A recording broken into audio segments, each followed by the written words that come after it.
రక్షకుడును మన ప్రభునైన యేసుక్రీస్తు నామంలో మీ అందరికీ హృదయపూర్వక వందనములు.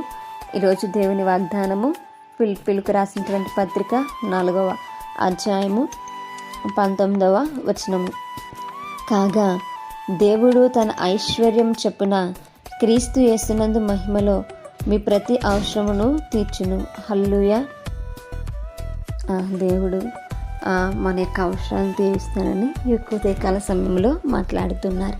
మరి ఎవరి యొక్క అవసరాలు దేవుడు తీరుస్తారు, ఎవరి యొక్క అవసరాలు దేవుడు తీర్చి మరి ఐశ్వర్యం ఇస్తాడు అనేటువంటి విషయం కనుక మనం జ్ఞాపకం చేసుకుంటే, ఎవరైతే దేవుని యొక్క చిత్తాన్ని నెరవేరుస్తారో, ఎవరైతే దేవుని యొక్క సువార్తలో పాలు పంపులు పొందుకుంటారో, దేవుని యొక్క సువార్తకు సహాయం చేస్తారో, దేవుని యొక్క యాజకులకు కానీ ప్రవక్తలకు కానీ లేదంటే మరి దేవుని యొక్క బిడ్డలకు కానీ ఎవరైతే సహాయం చేస్తారో, దేవుని యొక్క మాటలు విస్తరించడంలో ఎవరైతే పాలు పంపులు పొందుకుంటారో వారు ఏదైతే అవసరంలో ఉన్నారో వారి యొక్క అవసరాలను ఖచ్చితంగా దేవుడు తీరుస్తాడని ఇక్కడ తెలియజేస్తున్నాడు.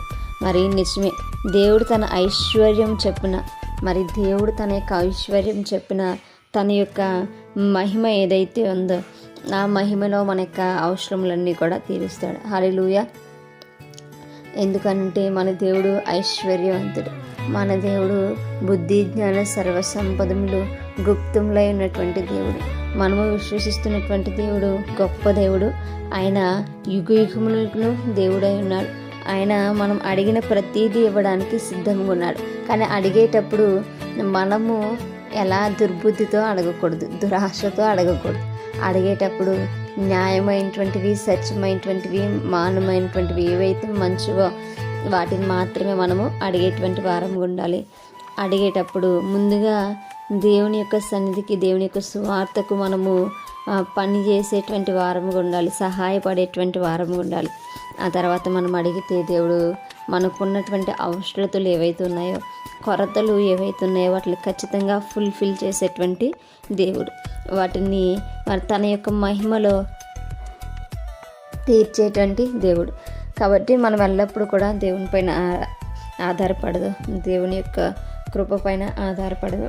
దేవుని యొక్క వాక్య ప్రచరణలో మన వంతు పాత్ర మనం పోషిద్దాం.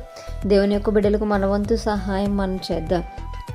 అప్పుడు మనం అడిగింది దేవుడు ఖచ్చితంగా ఇస్తాడు. మనకు లోటు ఉంటే ఖచ్చితంగా దేవుడు ఆ లోటుని తీసివేసి సమృద్ధిని అనుగ్రహించడానికైనా ఇష్టపడుతున్నాడు. ఆయన మహిమ చాలా గొప్పది. ఆయన మహిమలో మనల్ని ఎప్పుడు నిలుపుకోవడానికైనా ఇష్టపడుతూ ఉంటాడు.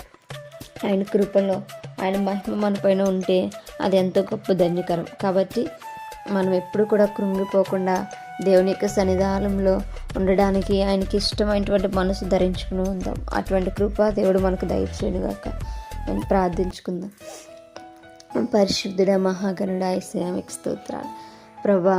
అయా నా తండ్రి, నా ప్రభా, నీలో మేము ఎదుగుట్టుకుని సహాయం దయచేయండి ప్రభా.